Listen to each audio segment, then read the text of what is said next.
Shriram finance के जो कि एक्सपेक्टेड था। उम्मीद के मुताबिक अच्छे नतीजे आते हुए दिख रहे हैं। श्रीराम फाइनेंस आप ट्रैक करते हैं पराग जी या फिर टेक्निकल एक्सपर्ट से राय ले लो? नहीं आप टेक्निकल, बिकॉज मेरे हमारे पोर्टफोलियो में नहीं है ये स्टॉक, लेकिन मेरा ये मानना है कि ये जो ट्रांसपोर्ट सेगमेंट है वो थोड़ा सा स्ट्रगल कर रहा था, लेकिन श्रीराम फाइनेंस ने ऑफकोर्स ये यूज ट्रक में अपनी एक मोट बनाई है और वो बिजनेस काफ़ी रिस्की है। ये बिजनेस चलाना बहुत आसान नहीं है, तो वो हिसाब से ये एक मोटेड बिजनेस है जिसमें मार्जिन अच्छे बनते हैं बिकॉज ज़्यादा कंपटीशन, इसमें बैंक्स नहीं आ सकते हैं, काफ़ी सारे एंट्री बैरियर्स है ये बिजनेस में, लेकिन रिस्क भी ज़्यादा है।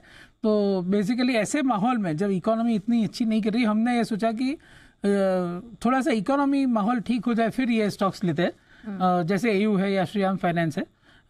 इकोनॉमी का माहौल जब ऐसा है तब बैंक्स में रहना बेटर है, जहाँ पे उनको अपने कस्टमर्स की परफेक्ट नॉलेज होती है, उनके कैश फ्लोज वो मॉनिटर कर सकते हैं और उस तरह से उसको करने के बाद लोन देते हैं। इसीलिए आप देखिए HDFC बैंक, SBI और ICICI के क्रेडिट कॉस्ट सबसे कम आयर है, बिकॉज ये उन कस्टमर्स को ही लोन दे रहे हैं अनसिक्योर्ड भी, जो उनके खुद के कस्टमर्स रहे सालों से। सो इसीलिए मैं बोल रहा हूँ कि ICICI बैंक के नतीजे जो कल है उसमें मेरे हिसाब से इन्वेस्टर्स का सबसे ज़्यादा फोकस असेट क्वालिटी पे ही रहना चाहिए, जो स्टडी रहेगी मेरे हिसाब से, बिकॉज उनकी अंडरराइटिंग जो है वो काफ़ी सुपीरियर है। संदीप बख्शी जी के आने के बाद उन्होंने बढ़िया काम किया है और हर क्वार्टर में कंसिस्टेंटली डिलीवर किया है और एनालिस्ट के एक्सपेक्टेशन को ही बीट किया है। बिल्कुल ठीक बात है। आइए एक बार चार्ट्स पर आस्था जी जरा राय दें। और श्रीराम फाइनेंस नंबर्स के बाद टिका हुआ है, मजबूत तो बहुत ज्यादा नहीं कह सकते क्योंकि कल परसों बढ़ गया था। अब बताएं इसके लिए क्या लेवल्स इंपॉर्टेंट है, किसके ऊपर और मजबूत हो जाएगा, किसके नीचे कमजोर?